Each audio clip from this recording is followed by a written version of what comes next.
Oh, Jesus Christ. Oh my god, oh my god. What'd you see, bro? What do you think, Jakey? Huh? Oh. Oh! Holy man. The woods at night are different. The air is heavier. Every snap of a twig feels too close. Campers have captured things no one can explain. Shapes, footsteps, sounds that shouldn't exist. Watch closely, stay curious, and experience the terror for yourself. 9 times campers caught something horrifying in the woods.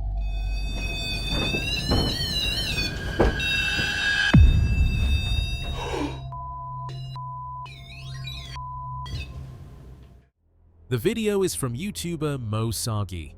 Mo returned to that old farm. He carried that feeling with him, the kind that settles in your stomach before your mind catches up.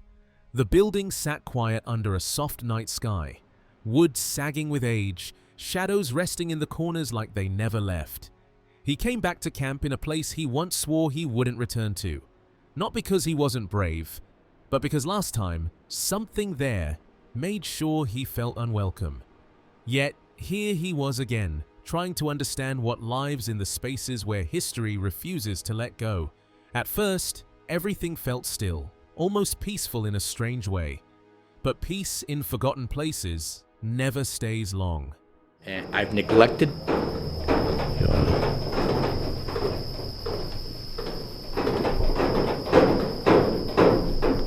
What is that? You can hear his voice. I hear a voice. His friend held his breath. Voices floated through the rafters next. Soft, unsure, almost like someone speaking through fabric.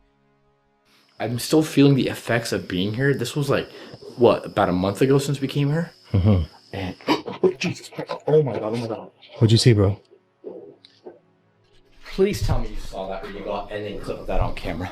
I don't know, man. I just seen a woman standing right there. What? That's where our fucking tent is. Oh my god. Oh my god.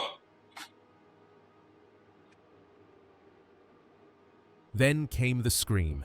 Sharp, high, and sudden enough to crack the silence in half. It didn't sound wild or distant. It sounded human. Close, painful. Like someone calling from a place where nobody should be. That's nasty. What the was that scream? Bro, that came from the farm. I heard that. That was a female screaming. That was a legit female screaming. Mo steadied himself, scanning the doorway, and that's when he saw her. A woman in black, still, watching, shape clear enough to freeze breath, quiet enough to doubt your own eyes. She didn't move, didn't fade or blur. She just stood there as if she never left that place, as if she belonged to it, not threatening, but aware of them in every heartbeat. That freaked me out. I seen a woman, dude. Like, actually, you Bro, know what how she we was gonna wearing? stay here all night? You know what she was wearing? What? Black. Just all black. Oh my god. That window's freaky. Is this a window or a mirror? I don't know. Oh, great. We actually have a freaking mirror here, bro. I hate mirrors at nighttime. That's like my I'm afraid of mirrors at nighttime, like, actually. Woo! Alright, so I've been neglecting to come back here because this place is so freaking terrifying. Soon, nails began dropping from the rafters near their tent, not drifting down, falling with purpose, striking the ground and cloth like warnings placed by hand. A door slammed somewhere in the hall, echoing through the wood and settling dust in slow motion. Tools meant to talk to the other side whispered a name into the dark. Helen. There's nobody here. There's no way. Bro, the door just slammed shut. Are you serious? Yo, someone was here. What is that? Someone's picture. I don't want to show it on camera though. Oh my god. Yo, the door literally just slammed shut in front of our faces. It lingered, then faded, like someone leaning close and stepping away again. And through all of it, Mo didn't shout or run. He sat with the night, breathing slow, letting the moment unfold. Because sometimes, fear isn't loud, sometimes it's quiet. I heard something moving.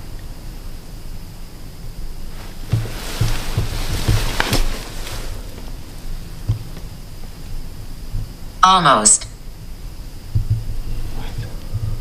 I almost finished my sentence. I was gonna say, without men, you would have nothing. We're pissing them off.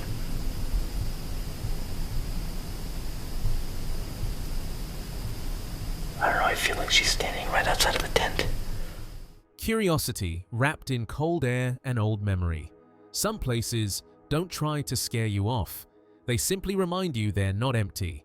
And when you stand inside them, you're not just visiting. You're part of their story, even if only for a night. Would you stay in a place like that? Or would one quiet footstep be enough to send you back into the safe warmth of the world we understand? Moxley stands at the edge of Rivington, pack light, camera steady, breath slow in the cool spring breeze. He's alone tonight. No tent, just a hammock and the deep woods for company. A simple plan: camp by the water, listen, watch, and maybe... So I just want to try and do it a little bit stealthy here, and then we're going to do an investigation to try and find out some more about this demonic headless horseman. So let's try and find somewhere to camp, and we'll talk about some of the reports that I've read.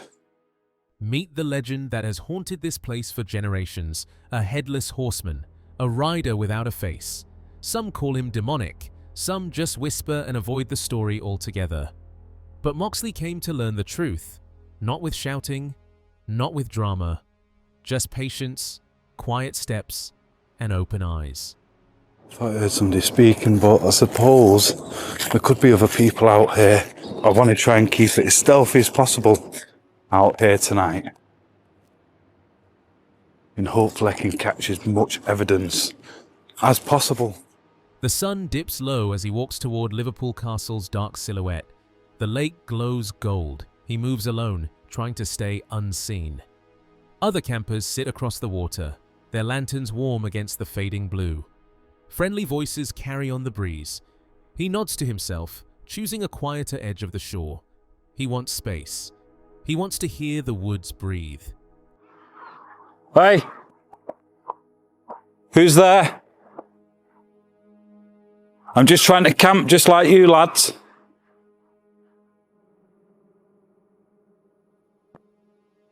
Flash over there. Yeah. See the flashing? Flashing over there. Yeah, they're coming this way. Let's see if I turn that out. Yeah. Might be able to see it now. Instinct speaks, not fear, just caution. Something isn't right. The woods behind him whisper again. Light movement. A twig breaks. Moxley breathes slow and steady, packing the hammock with calm hands. He doesn't run. He simply moves. Quiet, focused, respecting the moment like the legend he came for. There's flashing coming through the woods. Seems to be quite a few of them as well. Right. Okay. Maybe I'm not welcome here. I just need to get this last bit down and then I'll get my ass out of this part. Trying to record as much of this as I can, because I don't know what their intentions are. It might not even be the same lads, to be fair. Then something lands beside him. Small, hard, thrown, not dropped. He saw it come from the dark. Strange voices drift between the trees. Torches flash again, more than one. Coming closer. You start making the way back towards the car. Because for them to fling something at me, then that's not good intentions. If they just come over and spoke to me, that would have been absolutely fantastic. But they didn't. Somebody flung something at me. And I know they flung it because I seen it coming towards me, not dropping down, if you know what I mean. Where you could have said, oh, maybe it's just a branch snapped off a tree you had in the woods after all. There was nothing like that. It come like this towards me. And then I heard like the walk, and then seen the torchlights, actual torchlights. Some nights, the woods give you peace. Other nights, they give you company you didn't ask for. So stay with him, listen close, walk softly. Because in Rivington, the quiet moments are never just quiet. And sometimes you aren't as alone as you feel. YouTuber named Jasko walks into the dark with a simple goal: to see what others avoid, to listen when others turn away, not to prove legends true, not to call anything real or fake, but to stand in the stillness and let the night speak for itself. Jasko moves gently, scanning the path ahead with his flashlight, letting the beam wander like curiosity in the dark. He explains where he is, a forgotten stretch of forest once tied to strange stories and strange sounds. That branch break. Now, here's the thing. In the process of us setting up the tents, we've heard what sounds like agonizing screams coming from the forest. We heard the voices. We heard numerous things. It's absolutely freaky out here. So just get ready, because when in Rome, right? Only thing I'm worried about is I'm worried that we won't be able to make it home in time for Christmas. Locals speak about tall shapes moving between trees, deep footsteps, whispers carried by the wind when the world goes still. No big claims, no drama in his tone, just quiet respect for a place with history and echoes. His camera follows the curve of the trail as he walks deeper. Leaves crunch soft under his shoes, crickets hum. A distant owl calls once, then silence folds over everything like a blanket. He pauses, looking around. It is the kind of silence that feels aware, listening back. The kind that makes you breathe slower without even thinking about it. True. Right? Something like if we're... Wait. There are footprints going that direction. Oh, you're right. I didn't notice that. No. Like legit, there are. 100%. But those are maybe like... They're pretty big. A day old or 2 days old. But if someone went in the woods and never came out. But where would they even go? They're just going into the abyss? Like if you crawl through that, you're a monster. Well, let's not go that far, you know? I don't Let's think not bring them into this. Sorry, I don't want to offend the monsters. Something heavy moved through here recently. Jasko kneels, brushing fresh dirt off a print. Broad, deep. He tilts his head, studying it without forcing a conclusion. Could be a deer, he murmurs, but there's a note in his voice that suggests the possibility of something larger, something that thinks before it moves. What is out here? Hello? Or who's out here? Dude, what the hell? They're gone. I cannot see them anymore. Actually, kind of. It's really hard to make out, but they're deep in the woods right now. His light sweeps toward the trees. Nothing moves, but the feeling changes. The stillness tightens. A presence settling in, not threatening, just aware. Jasko lowers his voice, almost a whisper. Whoa, okay, that's freaky as hell. Somebody leave that there to like... Effort. Wait, what? We just found possible human remains in the forest. And I mean like a human... That's human remains, like that was theirs, that they left. Somebody's. But why?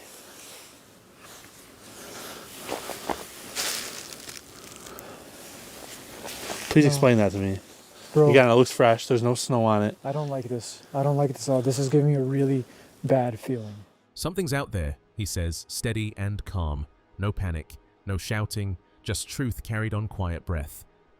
Another step, closer this time, then silence again, thick and living. He doesn't chase it. He just watches, waiting, letting the night choose what to reveal. And in that soft tension, one thought hangs in the cool air like mist. Maybe we are never as alone in the woods as we think. Sometimes mystery doesn't roar. Sometimes it simply stands and breathes in the dark. The video is from YouTube channel Exploring with Bear. With his nephew, Jakey had come here to camp, to listen, to try a few knocks and see what answered back simple plan. Fire crackling low, cold air hanging thick enough to see their breath drift. They joked at first, light-hearted, trying to keep things normal. Something moved between the trees.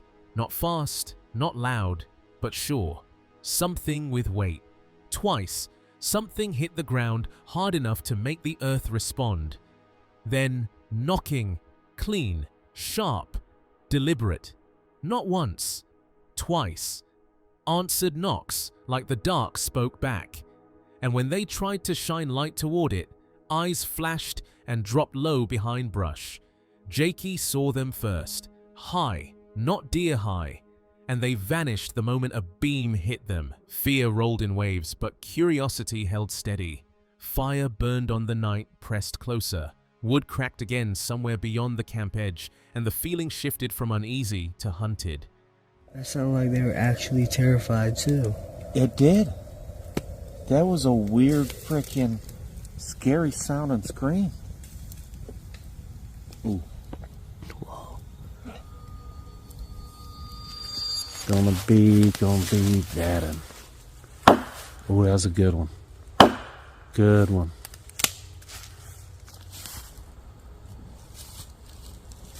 Let's go. Oh my goodness, man, that was 2 freaking knocks. They walked the trail anyway, because sometimes fear isn't enough to turn you around. The arch in the woods stood like a doorway, quiet and waiting, and they placed the apple beneath it, an offering to whatever might pass that way. Then footsteps, clear movement in the brush, something big again, not running, just pacing, as if choosing when to come closer. More knocks, another scream, this time like a woman calling from somewhere far and wrong. Shadows moved, eyes glinted. What do you think, Jakey? Huh? Oh. Oh! Holy man. Hold on. Let me get this all out of my face. That way, go that way. Something was just moving. Something big I seen moving right through those trees. Right through these ones? Yeah, right back here to your right. Go to your right. There you go, right in there. And the idea of sleeping out here suddenly felt less like adventure and more like closing your eyes in a room you weren't alone in. They returned to the fire, feeding it like a lifeline. Flames rose, throwing warmth, but not comfort. Coyotes called somewhere distant, but the closer noises stayed, soft steps, brush sliding, a weight shifting just beyond vision. All right. Ooh, did you hear that?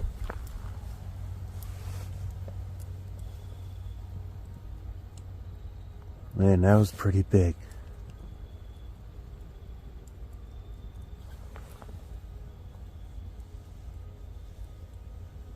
Let's just get in the tent. Any sound outside now meant something was close. And when something rustled again, right near the tent wall, instinct whispered the truth. Hikers know, out here, you aren't the only one walking these woods. Where? Oh. What is that? Wait, zoom. Looks like a head.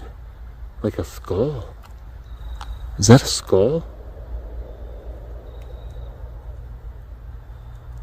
Gunshots. What do you think moved around their camp that night? If something can knock back, watch from the tree line and follow your steps in the dark. What else is waiting just beyond the firelight? The video is from YouTube channel Exploring with Josh. A quiet question hung at the edge of the forest air. Are ghosts real? That doubt followed Josh and his team into the Black Forest of Germany, where a chilling history lingered like frost on pine branches. Right above them stood the old gallows, a place where 15 people were executed, most accused of witchcraft. This is what I did not know. The bodies of the hanged were buried next to the gallows by the Triberg executor, and there's his name. Right here! Somewhere here! One of the things that's weird is when we got here, we found this coat just sitting here on the tree, swaying in the wind. The night settled heavy, cold, and grey. The plan was unsettling, yet simple. Camp under the very spot those lives were taken, listen to the woods breathe, and see what stirred after midnight. Strange sounds crept in early. A whisper outside the tent, a muffled thump, a shift in the dark. Their gear reacted too, as if something unseen brushed past. In a place where werewolves, trolls, and witches once shaped legends, even the quiet felt crowded. Do you want us to go down this road? What was you hung for? Are you one of the witches? Fuck, it says something. Do you Still fast. Alright, got it now. Okay. Alright, here we go, here we go. Do you want us to go down this road? What was you hung for? Are you one of the witches from the Black Forest? Do you want us to stay here under the gallows? How many bodies are buried here? 6! 6. It sounds like 6, but it should be 2. Could you give us a sign? They found an abandoned coat hanging from a tree, swaying through the air, barely moved. Spiders clung to its folds, untouched for who knows how long. Audio glitched mysteriously as they pitched the tent. When darkness settled in full, the world shrank to the small glow of their campfire. Dude, he was trying to come right up here. And then, remember, there's a guy's coat here too. Did you guys see that? Yeah. Some random coat is left here too. Just saying, pointing that out. Yeah. That's the start of a horror movie right there. Yeah, that's the first weird encounter we've had in Germany so far. Yeah, that was like a weird one like that. For all we know, he could have pulled up. Beyond the light, nothing existed but deep black. No villages close by, no people wandering this far, just miles of silence and old stories that refused to die. Every so often, the wind paused and the trees stood perfectly still. In that silence, imagination stretched and tightened. The hang site loomed just above, and sleep would come with the uneasy thought that the past might spill into the present at any moment. Oh my god! Red pot! That never goes off! Never! Get a bit closer to it, please. If you can't. Yes! Yo, yellow! Get closer. Dude. Yes! Oh, blue! Green! Levitation! Levitation! Levitation! It's just gone off. They wondered if the fire would anger the dead or warm the forgotten. As the night deepened, they waited, eyes tuned to the dark, hearts open to whatever might answer. Sometimes the most unnerving moments are the still ones, when the world holds its breath and you feel you're not alone. In a place where history stains the soil and legends walk the tree line, even a quiet night can feel like a warning or an invitation. This video is from YouTube channel Exploring with Angelo.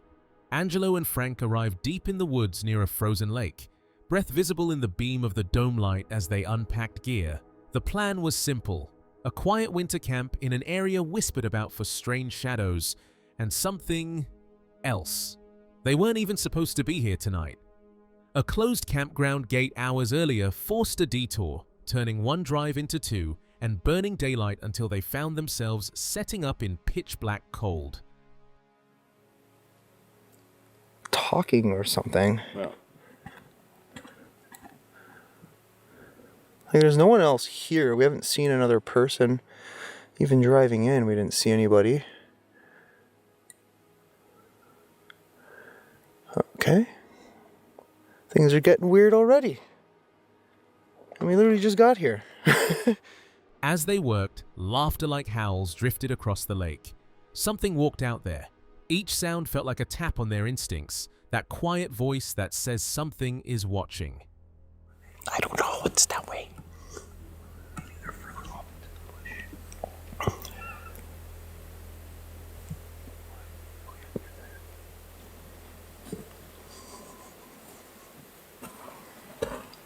If we at least saw them, then we would know for sure. Yeah, like... But now I'm just like weirded out.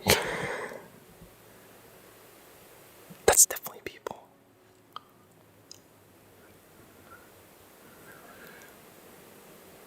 Maybe they're on their boat, they're a little further out. Good point. You could be right. They assembled the hot tent fast. A growl rose from the lakeside. A second time, Angelo paused mid-swing with the axe, listening hard. Trees stood like silent silhouettes, bark cracked in the firebox. Then, voices, or what sounded like voices. Faint, drifting, almost conversational, but not close enough to make out like someone murmuring into the branches.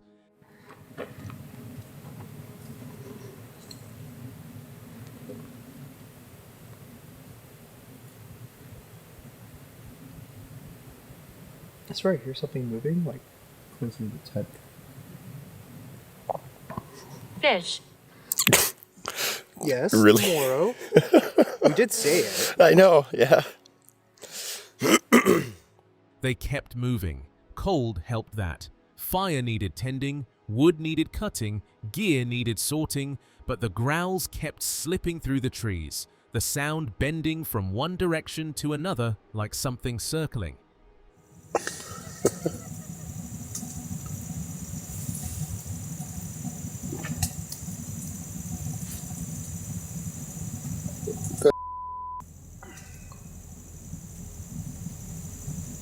Laughing, right? Yeah.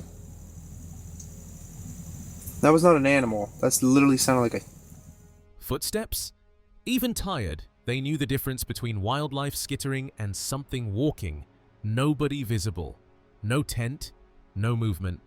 Just a parked vehicle in the dark, windows black, like someone walked away and never came back. Nights like this make you wonder, are you camping in the wild or stepping into someone else's story?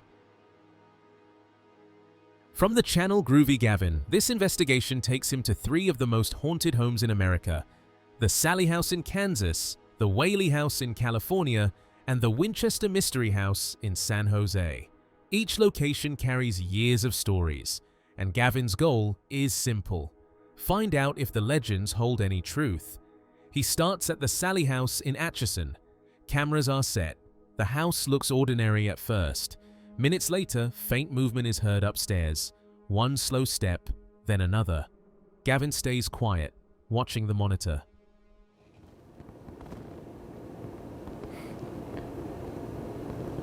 That light just turned on. Was that somebody that just turned this blue light on? Could you turn that blue light on again for me?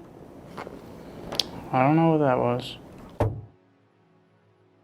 I did just hit the table a little. I haven't, those don't usually go off from like shaking them. The camera catches a soft giggle, distant but clear. He replays the audio twice to confirm it wasn't background noise. Then a door creaks open on its own. Nothing visible moves behind it. The EMF meter jumps for several seconds, then returns to 0.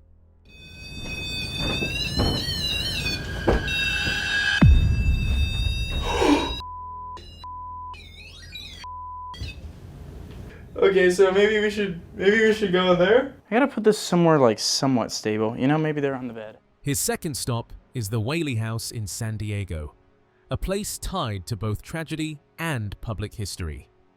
Gavin walks through the main hallway toward the old courtroom. His EMF meter flashes red, and a cold click sounds from the back door. He turns toward the reflection in a nearby display case. A tall shape, motionless, stands where no one should be.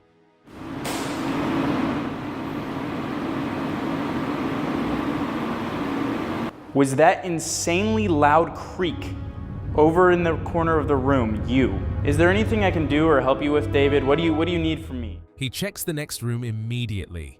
It's empty. Reviewing the clip frame by frame, he sees the outline again for less than a second before it disappears. His audio recorder picks up faint, overlapping voices when he enters the seance room.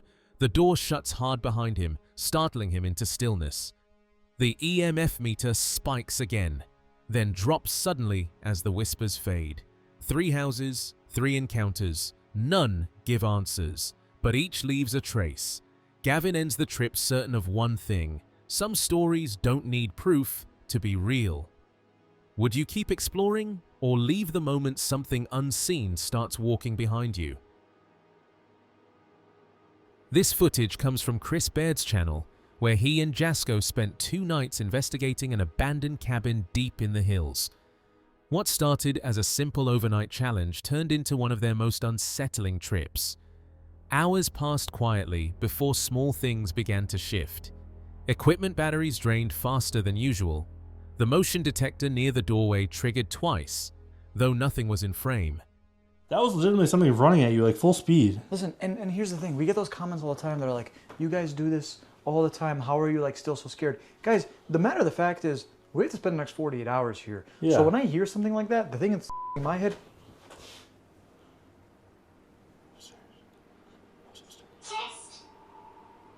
You guys are testing us? It's a test? Test these nuts.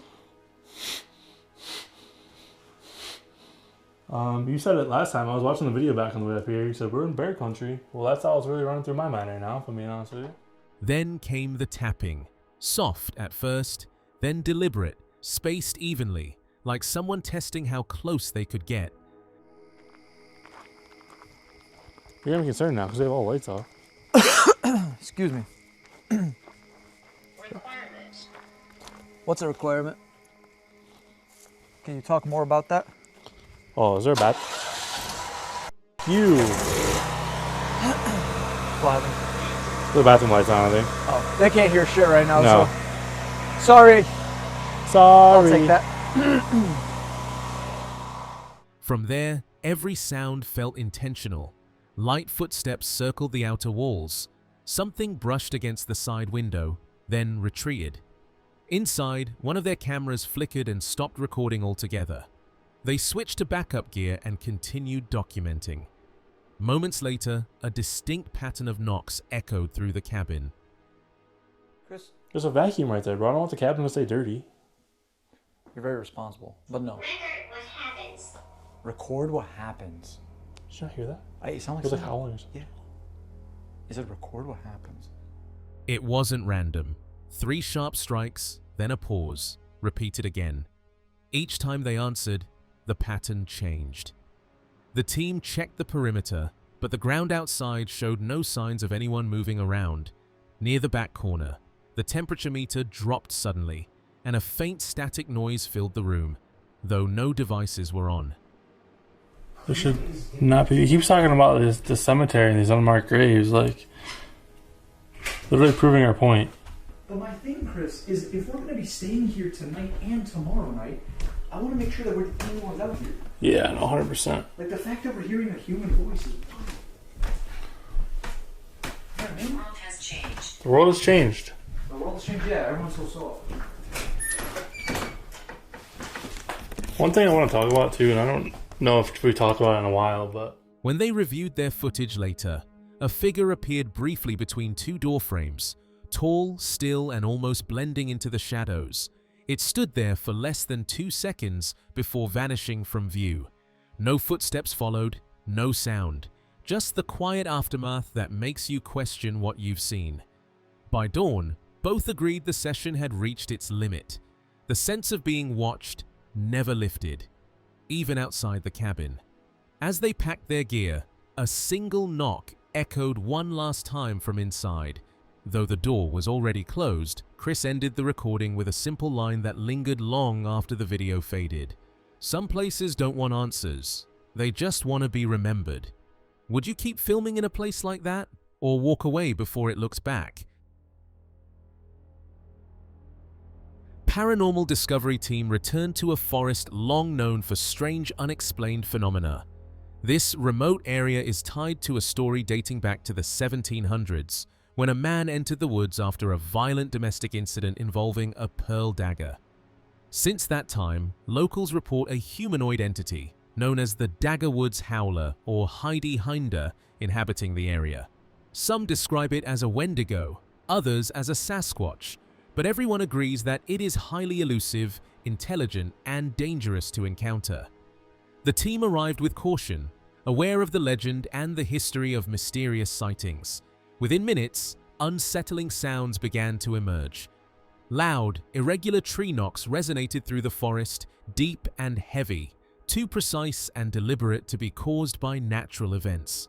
These sounds repeated sporadically. Hello? Okay, that was tree knocking. That was loud. Like, I kid you not, that was legit something smoking a tree with something. My pants.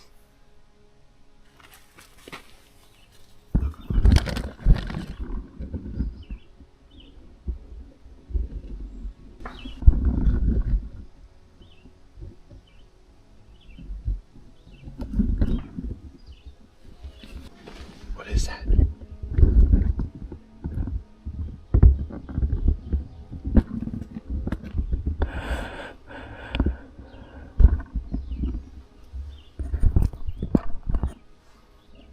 Who's there? Sometimes followed by strange smells that seemed to linger, hinting at an unseen presence nearby. Kiki, the team's dog, reacted instantly, displaying clear signs of distress, refusing to follow as she normally would, a silent alarm to the humans that something was in the vicinity. Kiki, stay, stay, stay. She's having a fit.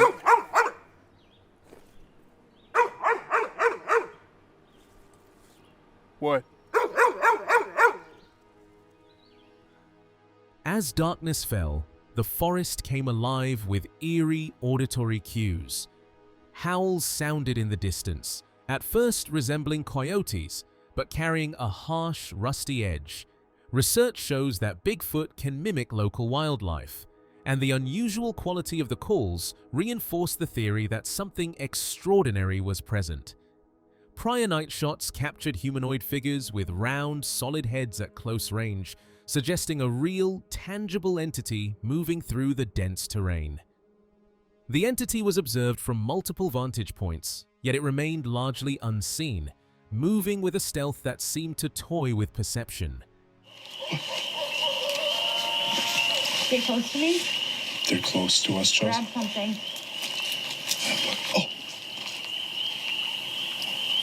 We gotta get back to base camp. What is that? Coyotes. Something's in there.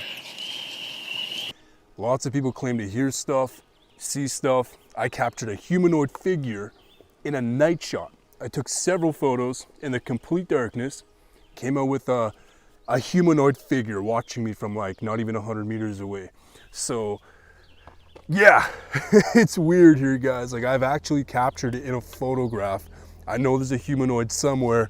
It roams this area, this vicinity, and I think it can actually go farther in as well. So, like I said, this is notorious. It's made its way into books. People know it from around the province. It's not your typical forest, if that makes sense. Instantly, like legit, instantly, I feel the same creature, the same energy, the same eyes coming from that way. The team also discovered signs of prior visitors who may have fled in fear, further evidence of the forest's unpredictable dangers. Firelight and noise failed to deter the presence, which seemed aware and reactive. Every tree snap, every movement through tall grass confirmed that the entity remained nearby. Paranormal discovery left the area with a deep sense that the Daggerwoods howler continues to inhabit these woods. Hello?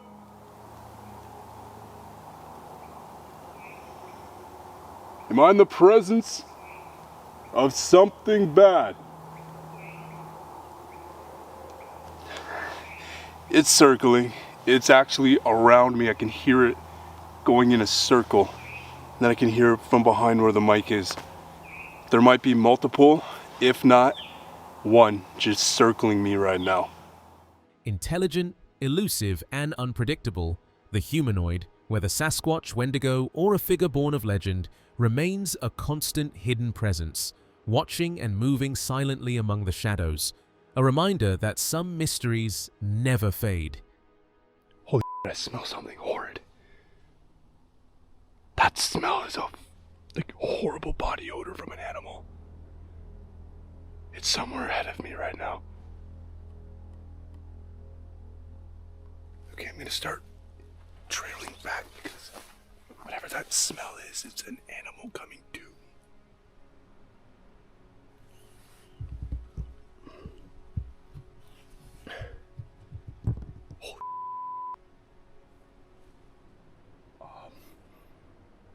Yeah, that's horrid. That's like bad BO.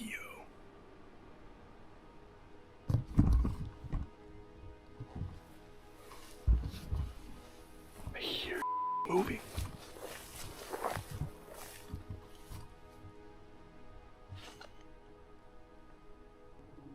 Something in there?